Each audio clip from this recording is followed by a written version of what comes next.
সে আসুক না, মাঠে আসুক, চলুক আমার সাথে। দিল্লির সফর থেকে দেশে ফিরে গত 25শে জুন এক সংবাদ সম্মেলনে ডক্টর মোহাম্মদ ইউনূসকে বিতর্কের আমন্ত্রণ দিয়েছিলেন প্রধানমন্ত্রী শেখ হাসিনা।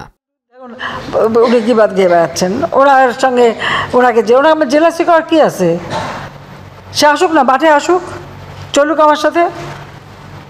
আমেরিকার ডিবেট হয় না, চলুক না, আসুক, কথা বলবো। প্রধানমন্ত্রীর সাথে এ আমন্ত্রণে সাড়া দেবেন কিনা এমন প্রশ্নের জবাবে ডক্টর মোহাম্মদ ইউনূসের সাফ জবাব, 12 বছর ধরে তার বিরুদ্ধে ও গ্রামীণ ব্যাংকের বিরুদ্ধে ওঠা অভিযোগের জবাব দিয়ে এসেছেন তিনি। এখন নতুন করে এ নিয়ে আলোচনা করতে চান না এবং যা হবে তা আইন ও বিচারিক প্রক্রিয়ায় হবে বলে জানান তিনি। তালিকাতে সবকটাই হলো আমার বিরুদ্ধে অভিযোগ। আমি টাকা পাচার করেছি, বিদেশে বহু প্রতিষ্ঠান করেছি, ট্যাক্স ফাঁকি দিই, ইত্যাদি ইত্যাদি, এটা আমরা জানি। এগুলো হলো তদন্তের বিষয়, বিতর্কের বিষয় না। এটা আইন আদালতের বিষয়, বিচার বিভাগের বিষয়।